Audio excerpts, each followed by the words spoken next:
السلام علیکم اسٹوڈنٹس، کیسے ہیں آپ سب؟ امید ہے آپ سب خیریت سے ہوں گے۔ بچے، آج کا ہمارا ٹاپک ہے سورہ ابراہیم۔ آج ہم سورہ ابراہیم پڑھیں گے، اس کا تعارف اور اس کے تھوڑے سے بنیادی مضامین پڑھیں گے۔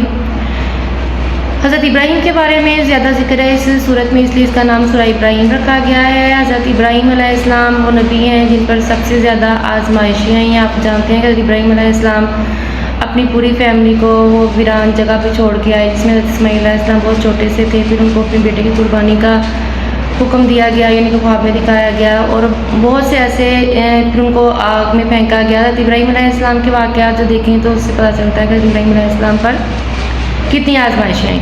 اب ہم سورہ ابراہیم کا آغاز کریں گے، اس کا تعارف دیکھیں گے۔ سورہ ابراہیم قرآن مجید کی 14ویں سورت ہے۔ یہ ترتیب توقیفی ہے، ترتیب توقیفی کی ہیڈنگ بنا کے اس کے اندر لکھیں گے، اور یہ قرآن مجید کے 13ویں پارے میں ہے۔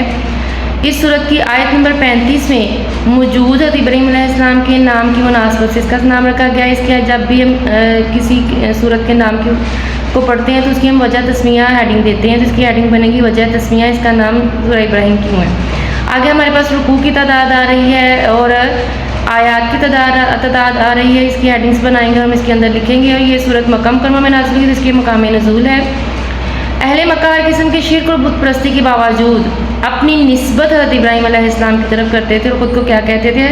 ابراہیمی، یعنی کہ حضرت ابراہیم علیہ السلام پر بہت زیادہ ایمان رکھتے تھے، ان کے عقائد کو مانتے تھے، لیکن اس کے اندر دوسری جو شرک اور بت پرستی والی جو چیزیں ہیں وہ بھی ان میں شامل تھیں۔ اس صورت میں حضرت ابراہیم علیہ السلام کے افکار و اعمال کو اجاگر کر کے، یعنی کہ ان کے افکار فکر کی جمع، یعنی سوچ خیالات، اور ان کے اعمال یعنی ان کے جو انسان عمل کرتا ہے، نماز پڑھتا ہے، سچ بولتا ہے، ان کے اعمال کو اجاگر کر کے ان کے عقائد کے ضمن میں، یعنی کہ جو ان کے عقیدے تھے ان کے اکارڈنگ اسلامی عقائد کی وضاحت کی گئی ہے، اسلامی عقائد کو واضح کیا گیا ہے۔ اسلامی عقائد میں کیا ہے؟ نماز ہے، روزہ ہے، زکوٰۃ ہے، عقیدہ ہے، اس کے عقائد میں عقیدہ ہے یہ کہ اللہ پر ایمان رکھنا ہے، آپ صلی اللہ علیہ وسلم پر ایمان رکھنا ہے، یہ ساری چیزیں اسلامی عقائد میں آتی ہیں۔ اس صورت میں حضرت ابراہیم علیہ السلام کی متعدد دعاؤں، یعنی حضرت ابراہیم علیہ السلام کی دعاؤں، ان کی قبولیت کے بعد اللہ تعالیٰ کا شکر ادا کرنے کا تذکرہ بھی ہے۔ حضرت ابراہیم علیہ السلام کی دعائیں ہی ہیں، جب حضرت ابراہیم علیہ السلام نے وہ دعائیں مانگی تھی، جب انہوں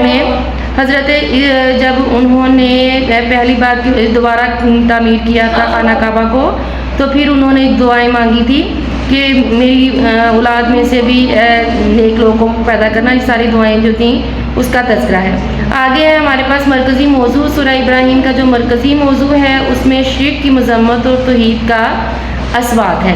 نیکسٹ ہے ہمارے پاس بنیادی مضامین دیکھیں گے ہم۔ سورہ ابراہیم کے آغاز میں قرآن مجید کی عظمت و شان بیان کرتے ہوئے سب سے پہلی ہیڈنگ ہم بنیادی مضامین میں اس کی دیں گے، قرآن مجید کی عظمت۔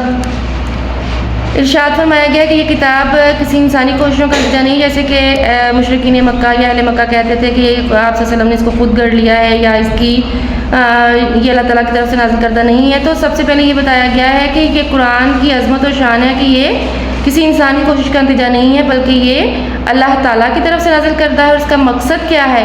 انسانوں کو کفر و شرک کی تاریکیوں سے نکالنا، یعنی کہ انسان کو گمراہی سے نکالنا اور اس کو توحید و رسالت کی طرح روشنی کی طرف لانا۔ نیکسٹ ہمارے پاس ہے اس کی جو ہیڈنگ ہوگی، اس صورت میں یہ وضاحت فرمائی ہے، اللہ تعالیٰ نے جس قوم کی طرف نبی مبعوث فرمایا، وضاحت لکھیں گے ہم اس کی ہیڈنگ، جس قوم کی طرف نبی مبعوث فرمایا وہ نبی اسی قوم کی زبان میں ہی ہوتا ہے۔ جیسے آپ صلی اللہ علیہ وسلم کی قوم کی زبان تھی وہ عربی تھی، تو قرآن پاک جو ہے وہ عربی زبان میں نازل ہوا تاکہ سمجھنے والوں کو اس میں آسانی ہو۔ نیکسٹ ہے ہمارے پاس جس کی ہیڈنگ ہم بنائیں گے عروج و سابقہ امتوں کے عروج اور زوال، یعنی کہ ان کا عروج بھی دکھایا گیا اور ان کا زوال بھی دکھایا گیا۔ آپ جب قرآن پاک کی صورتوں کا ترجمہ کرتے ہیں یا تو آپ کو مختلف قوموں کے واقعات سننے کو ملتے ہیں، تو اس صورت میں بھی امتوں کے عروج و زوال کو بیان کیا گیا، جس میں اللہ تعالیٰ کی قدرت کی نشانیاں ہیں۔ اس زمن میں حضرت موسیٰ علیہ السلام اور حضرت نوح علیہ السلام کی اقوام، یعنی حضرت موسیٰ علیہ السلام کی قوم کا ذکر ہے، حضرت نوح علیہ السلام کی قوم کا اور قوم عاد و سمود کا تذکرہ کیا، 4 قوموں کا ذکر ہے اس کے اندر۔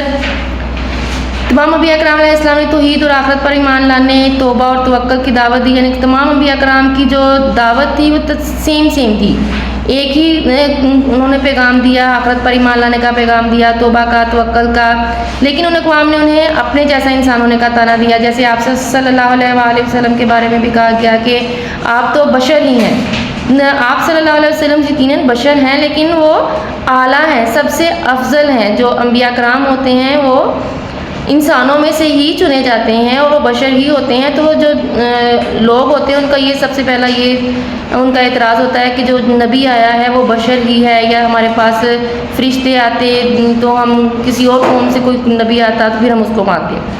تمام انبیاء کرام علیہ السلام نے کیا تانا دیا کہ اپنے جیسا انسانوں نے کا تانا کہ تم ہمارے جیسے انسان ہو اور تمہیں اللہ تعالیٰ نے فضیلت دی ہے ہم پہ، تو ان کی اس بیس پر ان کی دعوت کو ٹھکرا دیتے، تو ان کو شہر سے نکالنے کی دھمکیاں دی گئیں انبیاء کرام علیہ السلام کو۔ اس صورت میں انبیاء کرام علیہ السلام کی دعوت نہ ماننے پر جہنم کی آگ ہے مان سدید، یعنی کھولتا ہوا پانی۔